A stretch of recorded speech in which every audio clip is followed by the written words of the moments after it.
کیا اس وقت بھی جنرل باجوہ یا جنرل فیض آپ سے رابطے میں میری تھے؟ بات پوری سن لیں جی. تو اب اس وقت اگر میں پھر انکار کرتا تو کہتے کہ فضل الرحمان نے عمران خان کو بچا لیا ہے. تو یہ وہ چیزیں تھیں کہ میں صرف اس لیے آپ کے سامنے ذکر کرنا چاہتا ہوں کہ تاریخ کے اوراق پر حقائق تو کسی وقت تو آئے نہیں. کیا اس وقت جنرل باجوہ اور جنرل فیض آپ سے رابطے میں تھے جب یہ لوگ ٹوٹ کے پی ٹی آئی سے اور ایم کیو ایم اور باپ پارٹی ادھر آ چکے تھے؟ حضرت وہ بالکل رابطے میں تھے اور ان کی موجودگی میں سب کو بلایا گیا اور سب کے سامنے ان سے کہا گیا کہ آپ نے یہ اس طرح کرنا ہے اور اس طرح کرنا ہے. سب کون تھے وہ؟ سب پارٹیاں، نون لیگ اور پیپلز سب پارٹی؟ پارٹیاں، اور ایک کا نام مت لیں آپ. اور ان کو کس نے کہا کہ یہ کرنا ہے؟ سب پارٹیاں. کس نے کہا یہ کرنا؟ باجوہ صاحب اور فیض حمید صاحب دونوں تھے. کیا کہا انہوں نے؟ یہی کہا کہ آپ لوگوں نے کیا کرنا ہے، کس طرح چلنا ہے، کیا کرنا ہے. نو کانفیڈنس کے حوالے سے دونوں نے، اور سب نے اس کے اوپر ہاں میں ہاں بھری. پھر تو یہ کہنا چاہیے کہ موو جو تھی وہ ادھر سے تھی، تو نون لیگ اور پیپلز پارٹی نے صرف مہر لگا دی اس آپ کے اوپر. واقعی صحیح صحافی ہیں، آپ نے بات نکال ہی لی ہم سے. تو پھر مہر لگا دی نون لیگ اور پیپلز پارٹی نے اوپر سے مہر لگا دی. مہر لگا دی. تو پھر تو ان کو مزہ پی ڈی ایم کو جو کچھ پھر مشکلات پیش آئی ہیں، جو اکنامک ڈیفیکلٹیز پیش آئی ہیں، پھر تو I think p m l n deserve کرتی ہے کہ ان کو جو کچھ ہوا ہے.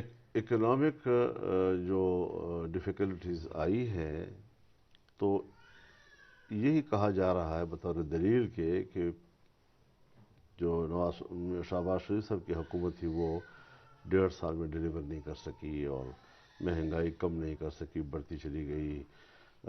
ڈالر کی قیمت جو ہے وہ یہ تو ریئلٹی ہے سر.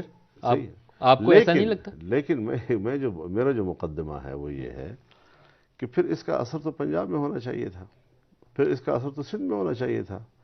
اس سے کے پی کے اندر ہمارے اوپر کیوں بم چھوڑا گیا اور ہمیں اس کا نشانہ کیوں بنایا گیا؟ آپ کے اوپر ایک تو وہ جو دہشت گرد حملوں کا ایشو تھا وہ بھی آپ کے اوپر کافی زیادہ متاثر کیا. حضرت اس نے تو ہمارے تو امیدوار گھر سے نہیں نکل سکتے تھے. لیکن کتنے ہمارے ان دنوں میں شہید نون لیگ والا مسئلہ ابھی میں سمجھ نہیں پایا سر. آپ سے میں تھوڑی سی اس کی وضاحت چاہتا ہوں. پنجاب میں ہم الیکشن کور کر رہے تھے، میں نے تقریباً سارے پنجاب کے حلقوں میں گیا ہوں. ایک تاثر بڑا موجود تھا کہ مہنگائی کی وجہ سے ان پاپولر ہے پی ایم ایل این، اس دفعہ ووٹ اس کو نہیں ملے گا، اور پی ٹی آئی کے لیے سپورٹ موجود تھی پنجاب کے اندر. جو بھی گڑبڑیں ہوئی اس کے باوجود نون لیگ لیڈنگ پوزیشن میں نہیں ہے، اس کی ریفلیکشن ہمیں نظر آتی ہے. شہباز شریف اوپر کیسے آئے پی ایم ایل این کی چوائس میں ایز پرائم منسٹر؟ تھوڑی سی اس کی روشنی ڈالیں. اس سے میں لاتعلق ہوں کیونکہ میں اپنا ایک پوزیشن لے چکا ہوں کل، اور اب میں ان باتوں پر کیوں ڈسکس کروں، ان پہ کیوں میں فریق بنوں. یہ اب ان کا مسئلہ جو حکومتیں بنانا چاہتے ہیں بنا رہے ہیں، وہ دوست بھی تلاش کر رہے ہیں، وہ ووٹ بھی تلاش کر رہے ہیں، اور وہ اسی راستے پہ اب چلیں گے، کام کریں گے. مجھے اس سے اب کوئی دلچسپی نہیں آپ رہی سے ہے. رابطہ کیا انہوں نے؟